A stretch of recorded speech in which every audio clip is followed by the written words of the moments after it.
महाराष्ट्रात शिवसेनेच्या आमदारांनी केल्ल्या बंडाचो आयचो 8वो दीस. पळयात ह्या विशींची काय राजकीय घडणुक्यो.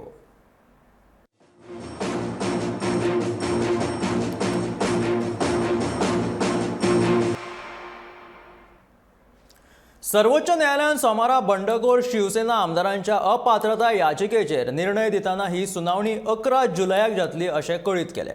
त्या खातीर 11 जुलय मेरेन शिंदे गटाचो एकूय आमदार अपात्र जावचो ना अशें स्पश्ट जालां. सुनावणे उपरांत बंडखोर गटाचो फुडारी एकनाथ शिंदे हांणी ट्वीट वरवीं हे बाळासाहेब ठाकरे हांच्या हिंदुत्वाचे जैत आसा अशें म्हणीत खोस उक्तायली. जाल्यार दुसऱ्या वाटेन हे घडणुके उपरांत भाजपा भितर राजकीय घडामोडींक नेट आयला. सर्वोच्च न्यायालयाच्या ह्या निर्णया उपरांत भाजपान कोर कमिटीची बसका घेतली. मजगती एकनाथ शिंदे मंगळारा राज्यपालाक महाविकास आघाडीचो तेंको काडून घेवपा विशीं पत्र दितले अशें कळ्ळें.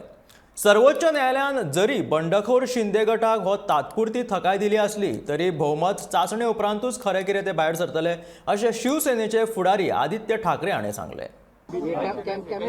आज ये मैटर आया और हमने इसमें जो चैलेंज किया था वो ये किया था कि हमारे खिलाफ जो डिस्क्वालिफिकेशन का नोटिस दिया गया है डिप्टी स्पीकर ने ऑन द पिटिशन जो फाइल करी गई है रिस्पोंडेंट्स की तरफ से, उस पे वो आगे बढ़ नहीं सकते हैं क्योंकि सुप्रीम कोर्ट की कॉन्स्टिट्यूशन बेंच जजमेंट है जिसमें लिखा गया है कि जब तक एक नोटिस एक डिप्टी स्पीकर या स्पीकर के रिमूवल के लिए पेंडिंग हो तब तक वो डिस्क्वालिफिकेशन ऑफ मेंबर्स की इशू नहीं डिसाइड कर सकते हैं. कोर्ट ने दूसरी साइड को टाइम फाइल करने का रिप्लाई फाइल करने का टाइम दिया है और इन द मीन टाइम ये कहा है कि हमारा समय जो आज एक्सपायर कर रहा था 5 बजे 27 को, वो रिप्लाई फाइल करने का टाइम 12 जुलाई तक एक्सटेंड का 12 या 11 वो आप चेक कर लीजिएगा, एक्सटेंड कर दिया गया है.